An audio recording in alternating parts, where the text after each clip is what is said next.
Well, welcome. Thank you very much. I think those of us across Europe are displaying some resilience by the fact that it's the end of a long working day. We're middle of the week, and I imagine you're all under as much pressure as me. For my friends in Australasia, thank you very much for either getting up incredibly early for this, which I know a number of you have. And for my friends across the States, happy lunchtime or happy breakfast, depending on whether you're on the East or the West Coast. It's good to have you all here. What I thought I'd do is talk us through some of the key things about the problems associated with not having resilience, how we create resilience, and I'm going to give you a real live example. So that's my plan for the next 50 minutes or so. Put your questions in the Q&A. And I will be skimming through them at key points to make sure that I'm answering what you need. I think for me, the key thing about resilience is, the need for it is getting greater. The pressure on us is getting greater. We know that we've got high volumes of change taking place, but we also know that actually one change feeds another. Multiple changes create multiple side effects and consequences. And frankly, the level of uncertainty about what is changing and what we need to do is becoming overwhelming. I find that I need to put sort of time in my diary now just to catch up with myself, let alone to feel able to cope. So the obstacles I'm facing is this unending feeling of confusion. Put your hands up if I'm not the only one who's feeling that level of confusion. It just feels like I can't get a grip half the time. I'm working harder than I've ever worked before. Yeah, I can see all the hands going up. I've worked harder than I've ever worked before, but getting a grip on where I am and what's happening. So that ability to keep going despite these sort of obstacles is becoming absolutely crucial. Yeah. Now, one of the concerns I have, it's not just about me not having the resilience to be able to keep going, but the thing that I'm most concerned about is that if I don't create resilience, if I don't help people impacted by change to build resilience, then it's not smart. Because what's happening is that I'm trying to take people through to new ways of working, but I lose people on the way because people give up and go, oh, no, I can't take anymore. This is too hard. So it's too hard to keep going. I'm just going to melt away. They might not make a big fuss about it, but they start to leave me.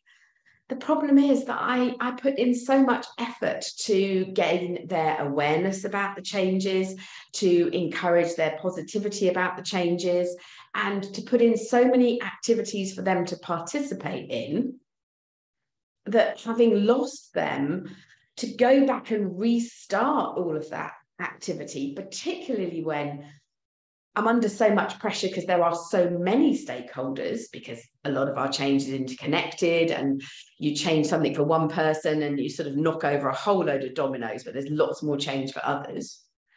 I also get concerned that with that high volume, people are easily distracted by easier work. I mean, I know that's the case for me, that when the going gets really tough, just an hour ago, just before this webinar, I had to do something really difficult. And I changed desks and took just that piece of work with me because I didn't want to be distracted by anything else. I just had to knuckle down. But again, a problem around so many side effects, so many consequences, is that my concentration period is affected. So in fact, there's a vicious circle here, isn't there, in terms of my resilience, because there are so many distractions that I am less resilient because there are easier pieces of work or other things I might be doing. But this is not smart. It makes things, it's almost a negative self-fulfilling prophecy.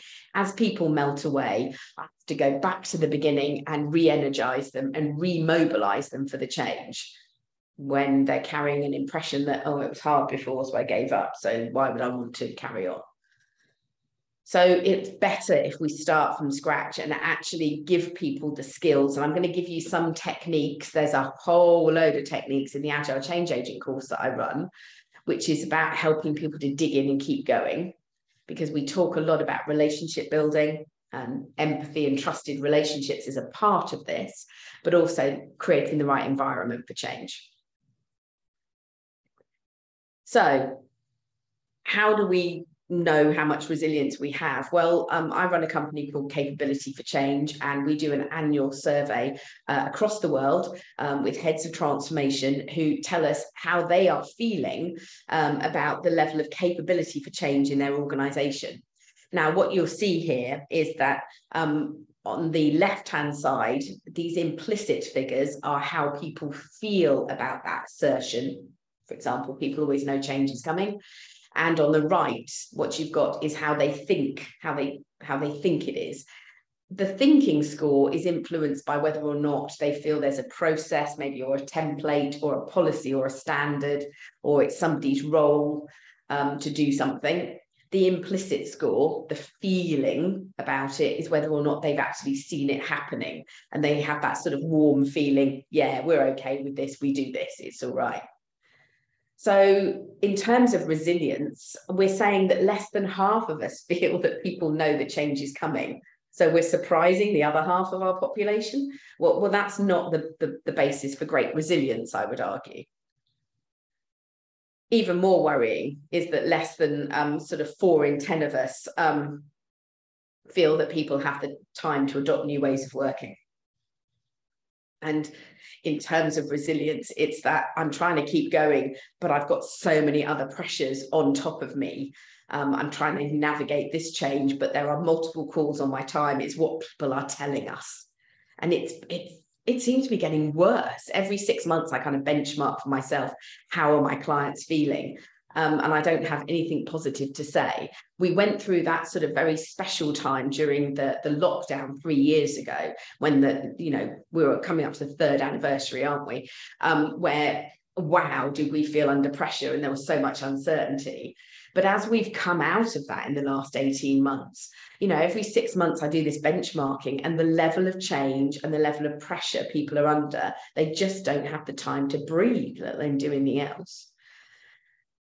Another score is our level of change is manageable. We asked that assertion alongside people have time to adopt new ways of working. And again, we're looking at about 4 in 10. So we're looking at about 60%. No, the change level is not manageable. No wonder resilience is such a popular subject here today. And also, we are not investing in the skills to enable people to manage change for themselves. If we don't teach people how to navigate through the transition curve that we as change professionals sort of know exists, then it's no surprise that they are going to struggle. So there's something here about how do we build that wider capability that supports people as they take themselves from old to new ways of working. So I'm not sure that the statistics are giving us a very positive story, frankly. We've got a lot of work still to do. So let's talk about building resilience. And I think the first thing is, let's just be clear, what is resilience? And it's a persistence. It's a persistence in pursuing a course of action, even though we are stumbling and we are coming across problems and issues and obstacles. It's a determination. It's definitely a mindset. It's a behavior. And the thing is, it might not be fashionable to say it, but it is a choice. You chose to turn up tonight. You chose to hear what I have to say. It is a choice to be determined. You can choose to not get on board. You can choose to melt away. You can choose to do easier things, or you can choose to see something through. Now, the purpose of this webinar is to give you ideas to help people build up that determination. We know it's a chosen behavior, but we can actually create more of that determination with the techniques that we use. That's what we're going to be looking at. And there are sort of 3 areas of support, if you like, that help create that determination. The first, and this is what I'm going to concentrate on this webinar, is the structural support. And I've got a big story to tell about my own experiences. I'm going to contrast structural support, which is the sort of the planning techniques and the establishment of routines and the establishment of a pattern of things we need to get done. So that feeling of certainty, if you like, that can really help people find their feet and go, okay, it's not all a mystery. All right, if I just put one foot in front of the other, if I just do one step after another, I'll get there. And that is an incredibly important element of resilience. Now, we know that another part of it is I can give you techniques to help you reframe and see things in a more positive light and feel better about the pressures on you and get a perspective where those pressures are not so strong, they're not so heavy, and you feel better. But that's one thing. Structural support can actually, partnering with that, can make things even stronger. And then, of course, there's the third, which is why I've drawn this as a Venn diagram. The third is collaboration. The importance of actually getting the perspective of others, being supported by others, feeling socially connected to others, that gives us more of that determination to carry on. So I'm going to look at structural support, but obviously when I'm teaching you more techniques, I will look at all of these elements. And when we're dealing with creating that resilience, because I think it's a fundamental ingredient of what we're trying to do with change at the moment. In fact, although I teach it's part of the Agile Change Agent course, it's part of how do we sort of support our change. One of the points I make in the course, and actually was backed up by a Harvard Business Review article recently, was actually this thing that we do as part of sort of planning our change. We can actually pull some of this out and go, do you know what? We need a strategy for resilience across everything, that we ought to build the conditions for resilience and then drip feed the changes into it, not try to build resilience as part of one of our change initiatives. So there's something here about resilience becoming a much wider ingredient for success. I know a number of CEOs where I've talked to them about this subject, and they know that I'm doing this webinar. A couple of you are on here tonight, so thank you. Is we've talked about resilience being a competitive advantage. I've written a paper to support this webinar, and I talk there about operational resilience. The idea of operational resilience is still trying to make sure that all of our systems, our processes, we can keep going despite obstacles. And I think there's a lot of risk management in operational resilience, which actually, although people are not systems and processes, there's some good ideas in there. So you'll have to read my paper to see the links I'm making there. But if we're going to build resilience, we need to understand what it is. What I'm going to do now is take you through the example of how I think we can build resilience, and then hopefully give you a few opportunities to ask me questions as well. I'm just going to take a moment to have a look. Right, I think I've looked at all the Q&A now. Right, okay, so how do I build resilience? Well, structural resilience, iteration 1 of a roadmap where I plan how I'm going to deal with my change, which is where we put the strategies for resilience. Iteration 2, 3, 4, 5. What I'm doing is I'm breaking up my change into smaller pieces. Why is this important in resilience? What does this do for us? Well, what we're doing is we are triggering a response in the brain, which is, and if you'd heard my neuroscience webinar, you know a little bit about this. There's a primary driver in the brain for feeling certain, feeling there's a predictability to what we're doing, almost a rationality, which makes us feel we're not taking too much of a risk. And there is something about how we plan the uncertainty of change.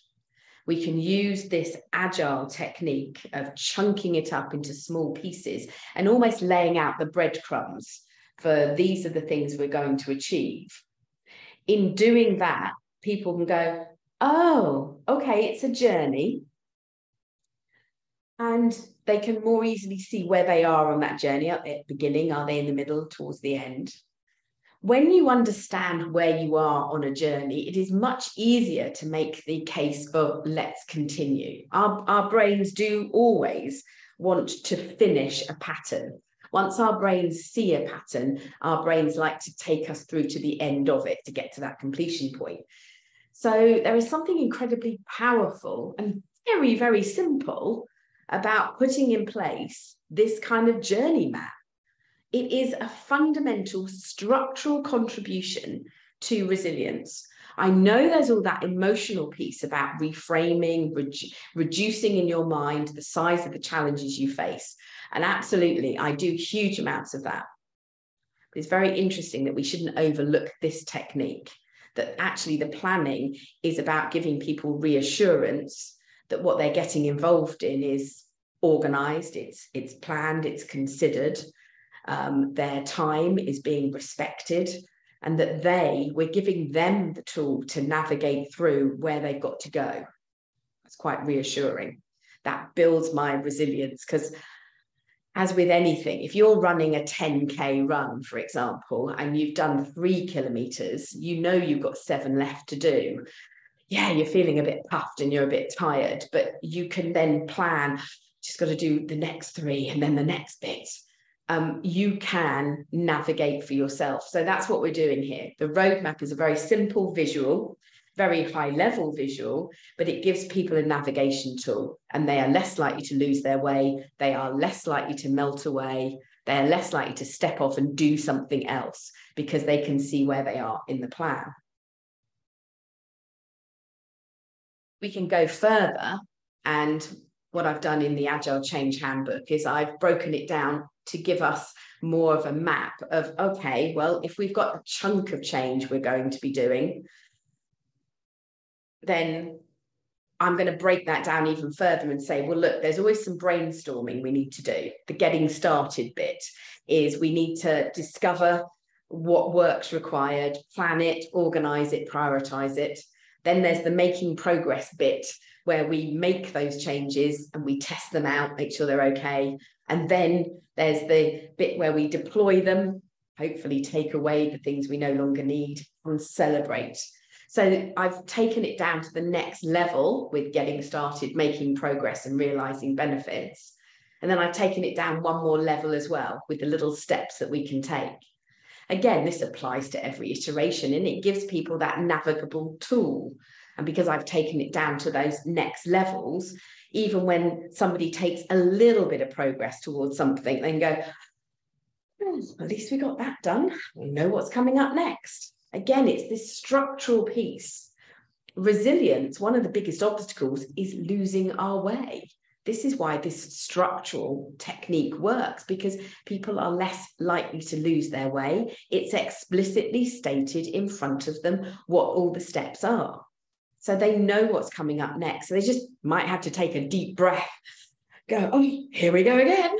But at least they know what's expected of them. And that really supports that resilience building. What I thought I'd do is give you a real feeling of building resilience. This is a story about me and a complete meltdown I had 10 days ago, a week last Monday. I knew that I was delivering this webinar, and as part of it, I need to write the paper that pulls all of my ideas together. Now, a number of you are asking things in the chat like, should resilience be a mandatory leadership skill? Yes, it should. Is it appearing in all the business schools now? Absolutely. I write for some of the MBA programs around the world, and I can tell you that there are absolutely modules on resilience building, but it's a massive subject. And I was very jet lagged from having worked in the States for a couple of weeks. And I came back and I felt completely and utterly overwhelmed. And do you know what? I have to be honest, because you know I'm the honest type. You know where I talked about what happens here. This was me. This was me, both cases. The first thing that happened was that I gave up. First thing on the Monday morning, oh, this is too big a subject. Oh, I can't do this right now. And then I spent my day being distracted by, well, I'm not sure it was easier work, but one of the things I noticed about it was that the work felt like it was in smaller portions, and that I could do little things, and each one of those was an achievement. And that made me feel quite good and gave me the energy. But this big task, this I don't know how to get started, I'm overwhelmed, that was my obstacle, and I fell over because of it. I have to be honest, I really struggled to make sense of the whole subject. So what happened? Well, the day just got worse and worse, and I was starting to feel, well, panic, because I think that is one of the things that happens with resilience, is that it's almost a self-fulfilling prophecy in the brain. I'm realizing I'm falling behind. I'm starting to panic. I'm running out of time. So my brain gets stressed. What happens when we are stressed? Our stress response means I can take in less information. I have less insights. I become less creative. I become more judgmental and snappier and more angry. And it's just an incredibly negative piece. There's also something that one of my psychology lecturers always reminds me about, is that when we get stressed, we become more stupid. We temporarily lose 15 to 20 IQ points. It's not good, is it? At the time when I need my creativity the most, I'm at my worst. So what broke the deadlock? Oh, hopefully this will make you laugh. I'm only laughing now because 10 days has gone past. But what happened was my colleague said to me, well, you're displaying all the requirements for why you need resilience. You're living the dream. Not sure it felt like a dream. He said, basically tell people how you felt and tell people how you dug yourself out of it. Because the way in which I dug myself out of it, and this, again, I'm going to go back to the other slides for a moment. This was really important to me. This was the moment I had a moment of real sort of insight into my behavior. Was that what normally happens is that I will do a lot of emotional reframing. I'm very, very good at pulling the positives out of any negative situation because I have studied it and practiced it.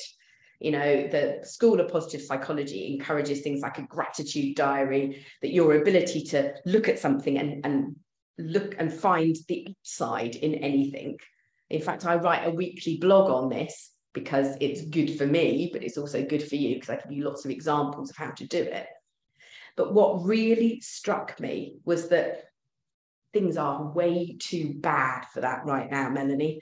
That emotional stuff, that's a nice to have, but it's not going to solve your problems. You need much more structural help to get you back on course. You've lost your way. And in order to dig your way out of it and keep going, you need to get some structure behind you. And of course, what my colleague was doing is he was also giving me that feeling of collaboration, that other perspective from somebody else. So there were a couple of things that were helping me build my own resilience here.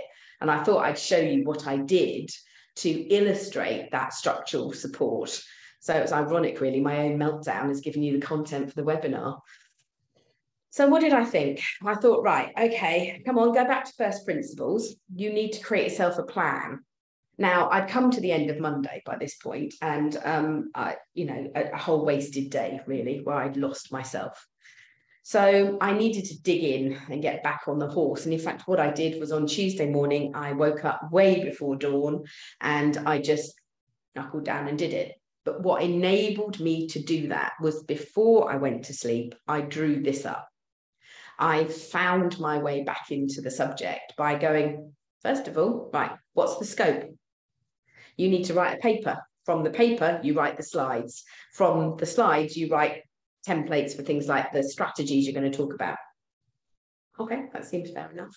That is what I'm doing. All right. Okay, right. What are you going to do first then? Chunk it up, Right. First thing you need to be writing about, out of the huge subject we're talking about, establish the case for resilience. Explain the volume of change, explain the statistics you've got from the survey, explain why this is important because of the reasons that, if we don't have resilience, we roll back. Explain the techniques for resilience, create the webinar slides, create the additional collateral. You can do this. And it was funny, isn't it, how just by looking at this, you think, okay, I'm starting to see a pattern here. And what it was proving to my little brain was, okay, it's going to be hard, Melanie, but it's not impossible. The reason it's not impossible is you've been able to lay out the journey to finishing it. So you do know in here that you can finish it. So that was something to grasp onto. And then I applied the next technique, which was, okay, I'm saying, I've got the iteration established the case for resilience. Right. Okay, come on, Mel, break that down. Go further. So what do I need to talk about? Well, I need to define what resilience is, and there, let's pull out the definitions, make sure everyone's going to be clear on that subject. Okay, then we probably need to talk about why it matters. Okay, that seems fair. So what is it? Why is it relevant to change? And then what happens if we don't have it? What are the statistics for resilience? So I started to break it down into small steps that I could do. And then what I was able to do with those steps is go, right, okay, now go back to that idea of a journey, Melanie. Lay out the journey, because then you can actually track your progress and you can boost yourself up with each achievement. So I worked out that this is the order in which I needed to write things. So that's exactly what I did. And that's how I navigated myself through the Tuesday morning and I got to a point where I had finished the paper and I had created the slides and the templates. I'd done what I was supposed to be doing. And this is what really interested me, was that how important this structure was for being able to keep going. I'd obviously had a complete meltdown. I'd lost my way. And I know an awful lot of people always find it amazing that I might have lost my way, because they seem to think I know what I'm doing all the time. And it's not true. Our work levels are incredibly high. It was easy to get distracted on the Monday. I worked incredibly hard on the Monday. I satisfied loads of stakeholders. I did loads of pieces of work. None of them were the one that I was avoiding. So I wasn't showing persistence. I wasn't showing determination. But I need to be authentic with you. How could I possibly hold a webinar about resilience if I could not demonstrate it? So I had to find it within myself. And this is what I mean about a choice. I took a choice on Monday night to go back and create that very high level plan to begin with. And that was that first chink of light that said, this is possible. There is a journey to the end of this. That was the first moment I had that piece. And then I thought, right, okay, well, why don't I take the first step on that journey and start to break that down? And then don't I order those activities? And of course, having done that bit, I went back and did it again for the third iteration, where I needed to get into the techniques that I was going to show, which ironically was the structural change techniques. And then I needed to create the slides, then the additional collateral, the report that I send out. So it was that piece which enabled me to go, I've proven to myself that there is a way of doing this. And then what I delivered on the Tuesday morning was, just actually doing it step by step. And this is, again, about resilience, is that there's something in here around achievements. There's something in here about, I need to reward myself. So however big the step is, break it down into small steps and even smaller steps.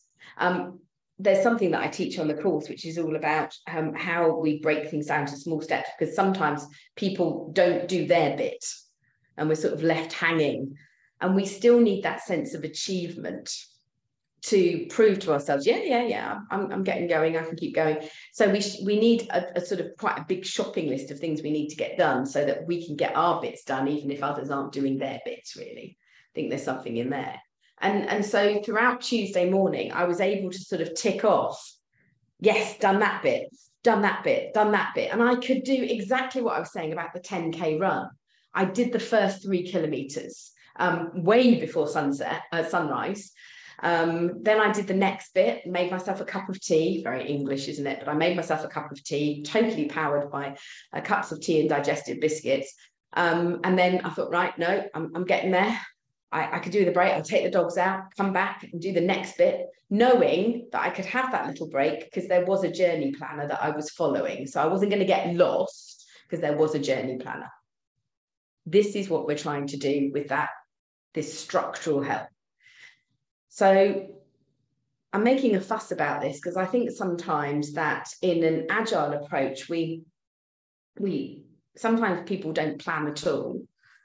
And other times the plans are incredibly high level, which is absolutely appropriate. Plan the next bit. So as you can see here, I'll plan this bit and put it in order, but I won't plan iteration 3 until I've completed all of iteration 2. I think we overlook the fact that actually the planning isn't just about sort of proving that, you know, this is what the outcomes that we're going to have, that actually there's a personal resilience in here, not just for us, but for all those who are impacted by change. And what we should help them to do is to create their own little plans, their own journey planners for how they're going to navigate through all of their changes of work. Tomorrow, I'm doing a coaching session with somebody where her role has changed. It wasn't deliberate. It seems to have evolved as the organization's grown, and she has completely lost her way. And she's given up. She's trying to do little bits, but she's about half as effective as she used to be.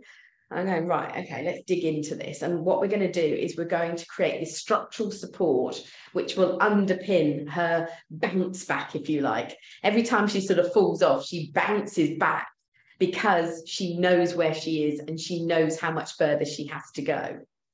And she can celebrate her own achievements. So there's something in here about this also goes to that inner fire, that intrinsic motivation, because people can feel a sense of meaning because they're going, well, I've done that, now I've done that, now I've done that. And you can see me smiling as I say it, that feeling of accomplishment. And yeah, keep going. It's definitely, I'm working my way through this. So that bounceability that we're looking for with resilience comes from these planning techniques, and we shouldn't overlook the power of them. Now, in any of our change initiatives, maybe one of the things we ought to therefore consider, if we're all agreeing, and judging by the chat and the Q&A, we're all agreeing that perhaps resilience is an absolutely core skill, yeah, then maybe what we ought to consider doing is strategizing this, not leaving it to chance, but sitting down and thinking, okay, what is the support package? What do I need to do to make resilience more of a certainty?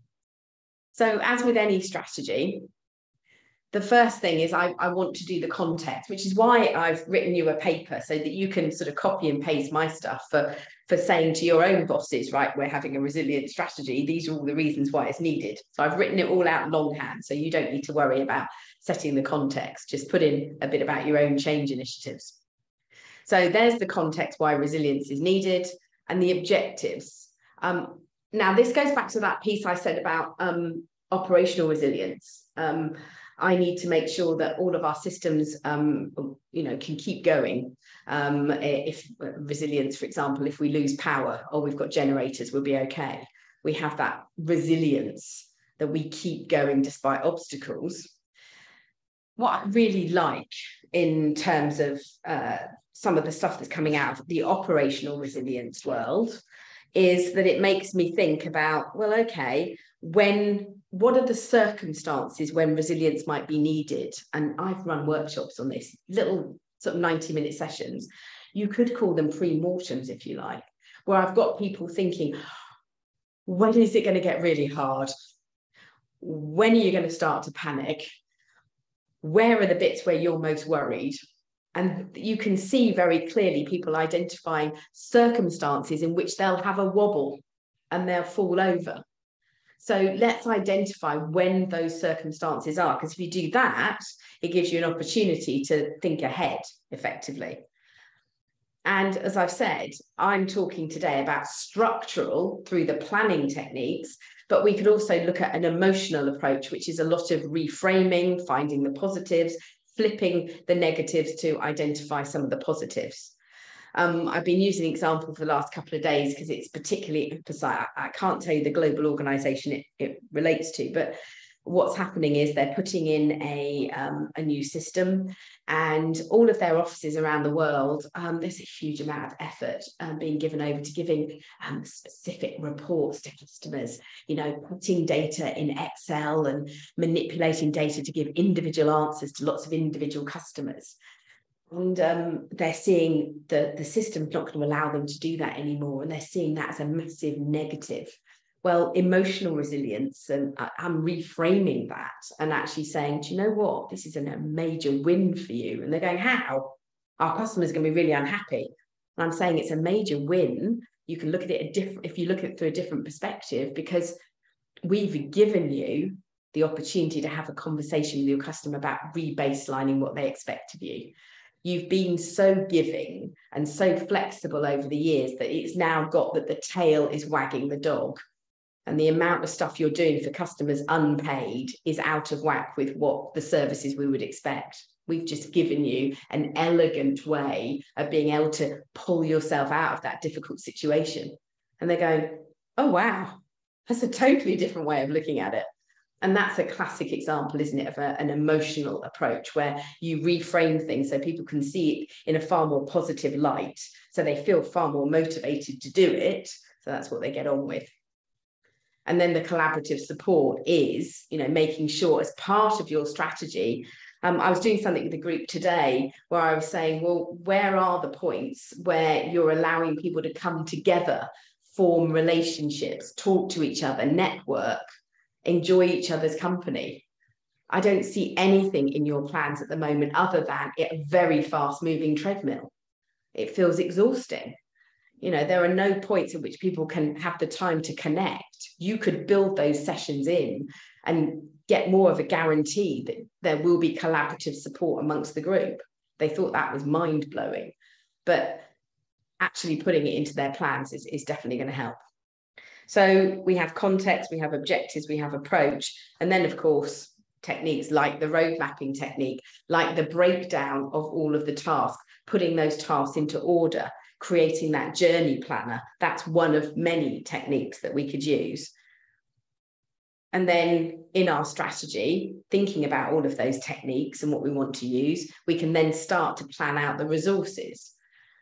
The whole point of having a strategy, it's a very sort of big word for really how am I planning to do this? And all we're doing is, with a resilience strategy, not leaving resilience to chance. We're actually taking a very proactive stance at the beginning and going, this is important. And I think it's fair to say that one of the things I should talk about is, certainly one of the things I do is, alongside my resilience strategy, I talked about it, it's part of that structural planning. I was able to tick off, yeah, I've done that, I've done that, I've done that.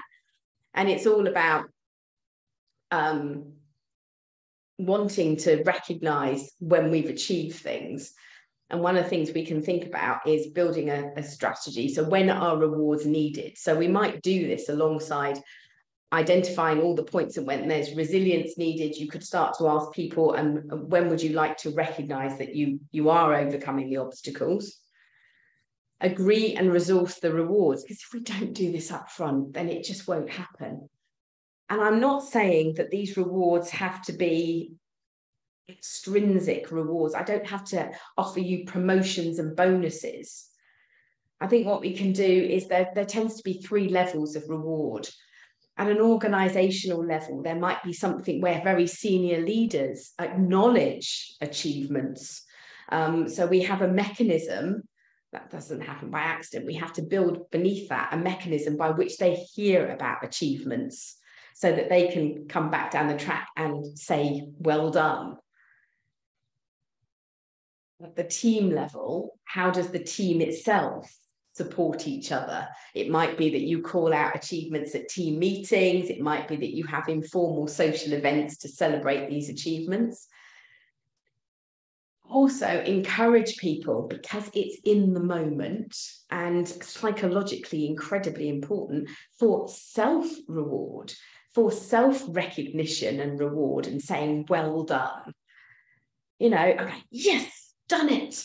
One of the things I do is when I've achieved something really difficult, I like a sort of physicality to it. So it might be that I've been sort of scribbling my notes and I can actually go, right, I can tearing that piece of paper up now, putting it in the bin. It's done. That bit is finished.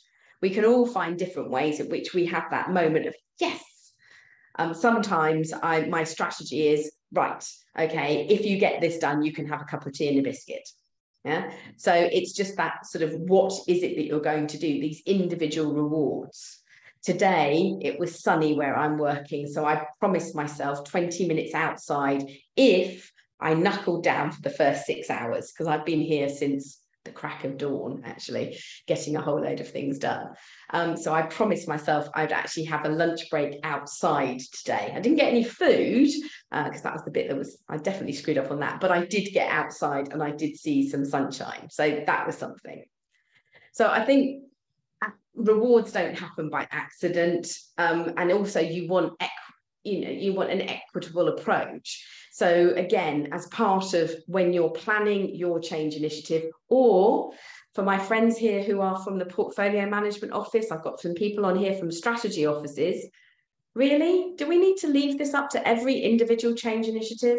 Or maybe this is something that we could be talking about at a wider sense across the organisation. Resilience and rewards that back up resilience. Just a thought that maybe we ought to be doing this on a more macro level than we're actually doing it. So I've covered a lot, and it's late for some of you, it's early for some of you. Let me just try to put this in context then. So the first thing we've covered is the origins, why we need resilience more than ever. And I think you'll find that, certainly the report I've done, you can copy and paste that when you're making your own case for resilience.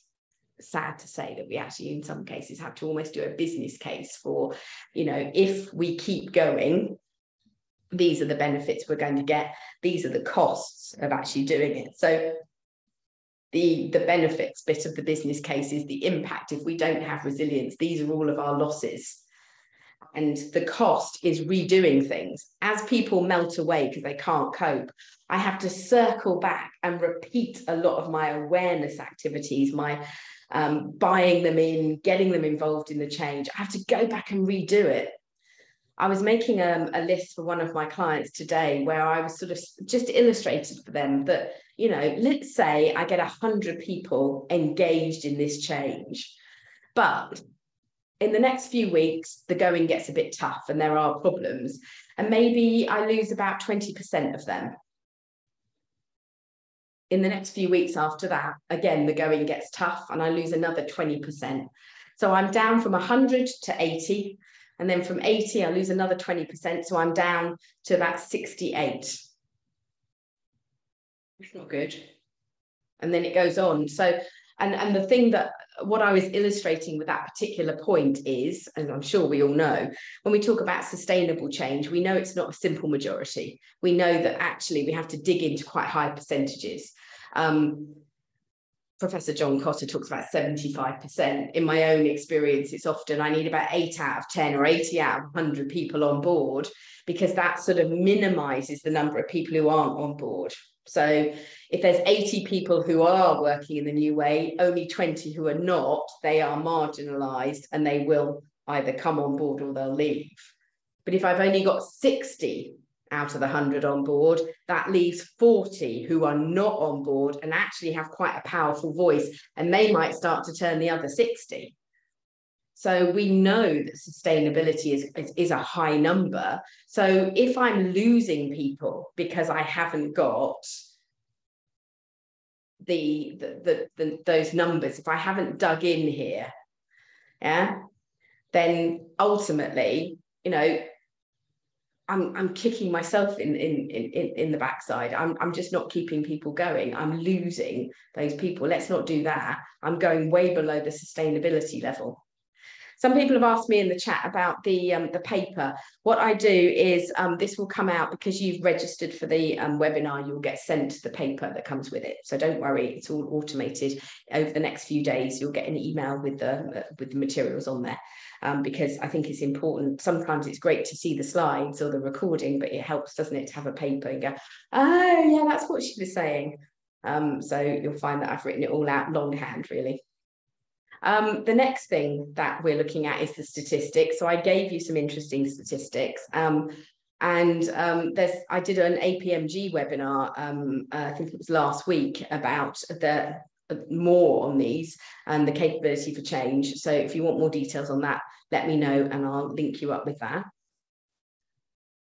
And then what we've covered is the roadmap, using this structural support to create certainty and routine, and then the strategies, being intentional about creating that resilience. It's not accidental. If we want to make resilience happen, we actually have to plan for it. We have to strategize and come up with an approach.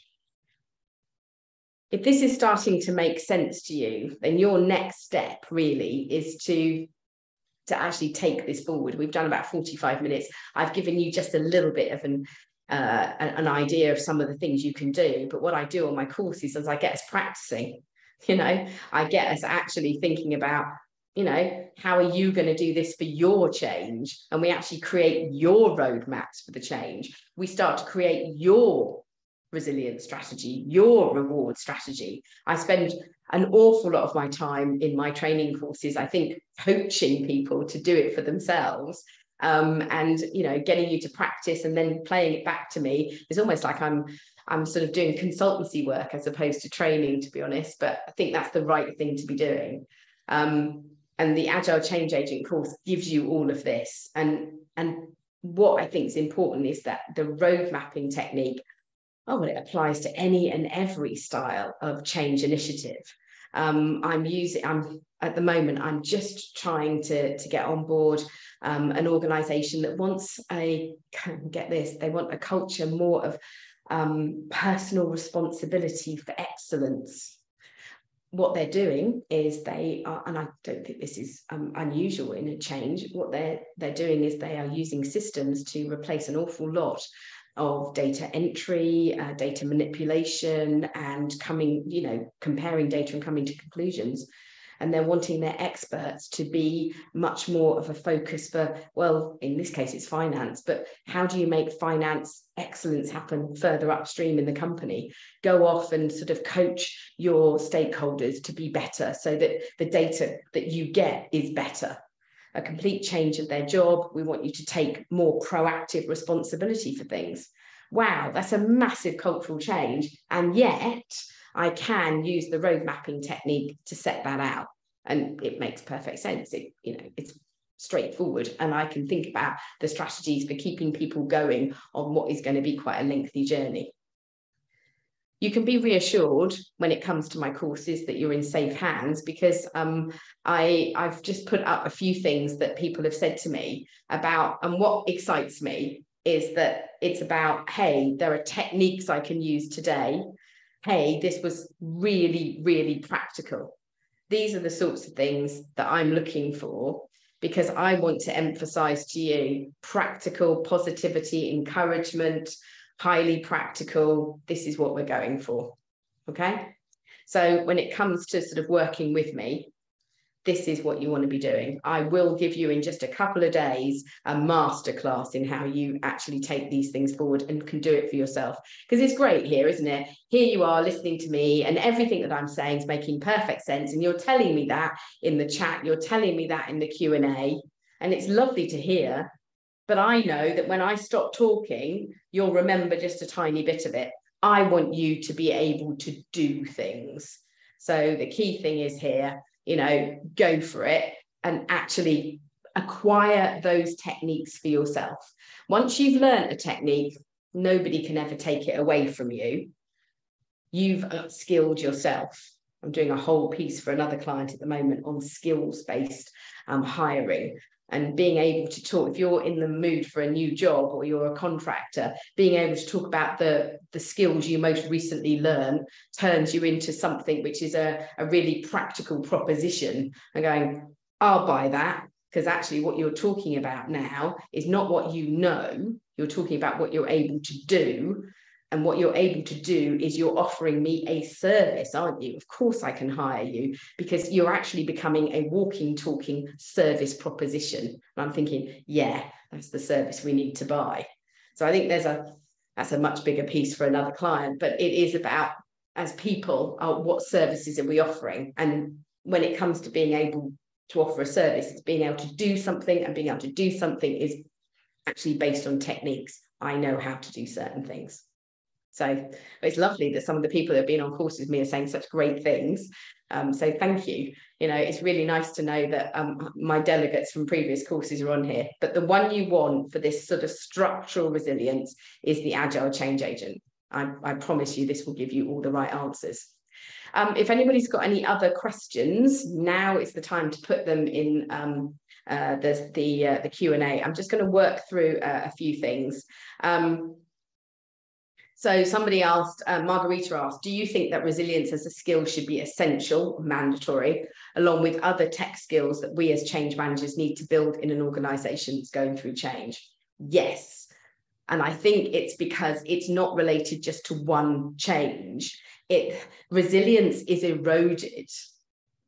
One of the biggest obstacles is the pressure of multiple changes. So resilience as a skill set is something that enables people to keep going at work. What also really interests me is that therefore it also has an effect on their personal life. It is actually a mental health benefit when we help people build resilience, because all of the studying I've done over the last 8 years, I mean, I apply it massively when things are appalling, when awful things have happened. And I think we all probably recognize that COVID, some of us had some really, really tough times. That ability to keep going and dig in, that skill set was never wasted. It enabled me to keep going in my personal life as well as in my work life. So I feel very passionately about how important this is. But you don't need to take my word for it. You can also think about the fact that it's becoming absolutely standard on MBA courses, for example. Yeah. So recognizing that business schools tend not to put new modules in unless you absolutely need them. So I think you should take that as another indicator of the popularity around resilience. Somebody else asked, when the structure or the plan is not achieved once or several times, how do you keep the resilience going in a project?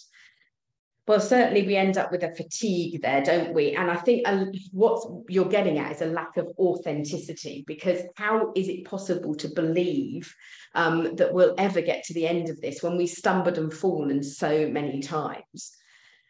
My honest answer is that what I do is I do two things. One, the obvious thing is I keep breaking things down to even smaller steps so that the call I make on people's commitment is much smaller, so that I'm asking less of them when their resilience is starting to drop. So I think that's really important. But also recognizing that, you know, things are going bad, and calling that out and saying, hey, we do recognize that you're having an awful time and that things haven't gone exactly as we planned, and just being very honest about that and not trying to sweep it under the carpet, and congratulating people for keeping going even when they are feeling that fatigue, being honest about the fatigue and the fact that it hasn't gone according to plan. And I suppose the third thing in that is also calling out the circumstances in which it has failed so far and how we are addressing those circumstances. Because I need to show that I'm not just dealing with the symptoms, which is let's break things down into smaller steps. I'm also going back to the cause of those symptoms, and we are addressing them. So whatever the bigger fundamentals are, I want to be able to show that I am addressing them. Again, it comes back to authentic leadership. And I'm not just sitting back going, oh, it's very difficult, isn't it? And just hoping that people will keep going. I think I've answered all the questions in the Q&A. I think I've answered all the questions in the chat. And we've come to the end. What's the last thing? Yeah, I think a lot of you are saying just how much change you've got going on and how overwhelming it is. I hope you've enjoyed this webinar. I hope it's given you some ideas. And as I said, thank you for coming. And yes, we'll make the paper available in the next couple of days. You can follow me on LinkedIn if you haven't found me already. You can email me, melanie@agilechangemanagement.co.uk, and you can book on this course, and I would love to see you. And I know what I'm doing when it comes to training, so I have extremely impressive pass rates. You will pass. You will get a certification. Pretty much that's what I want to say. Okay, guys, I hope you have a very good evening. Take care, and thank you so much for being part of this.